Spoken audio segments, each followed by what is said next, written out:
One spot.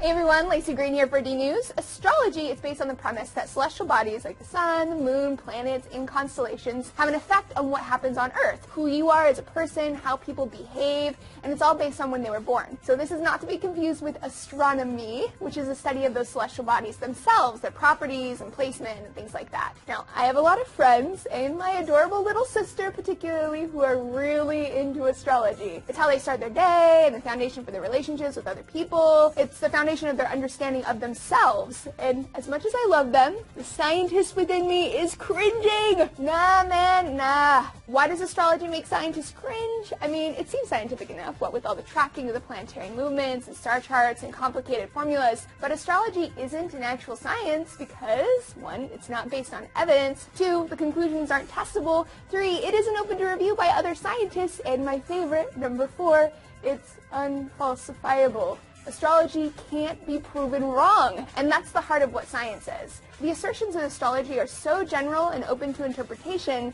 that we can always find a way to see it in a factual light. We saw this effect in James Randi's famous astrology tests. Participants were given specific horoscopes based on when and where they were born. After reading, they all rated their horoscope as very or extremely accurate. Then they were passed their neighbor's horoscope and learned that they all had the same exact one. Other scientists have also looked at astrology's claims about careers. The idea is that being born under Mars, a supposedly warlike planet, produces more soldiers and athletes, whereas Venus produces more artistic types. In a study of 25,000 Frenchmen in the 60s, a French psychologist found no correlations. He also did a study where he mixed up the birth charts of 10 murderers with 10 citizens and invited astrologers to identify which was which based on the charts. They failed miserably. A similar but larger study was published in 2007, and they found that the astrologers were even more wrong than random chance. Ouch! Yet another study at the University of Manchester in 2001 looked at love compatibility by astrological sign to see, if there were any trends. They had the data of 10 million couples from the census of Britain and Wales, and they found not a single sign pairing that showed a greater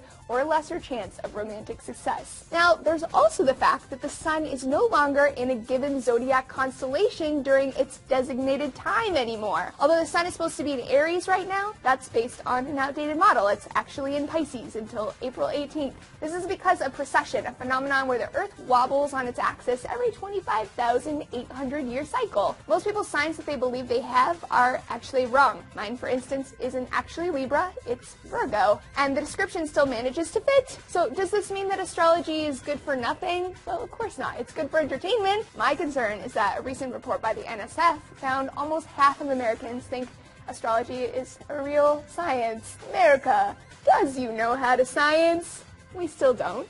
The struggle continues. Thanks for joining me for D News, my fellow science geeks. We'll see you next time with more science updates.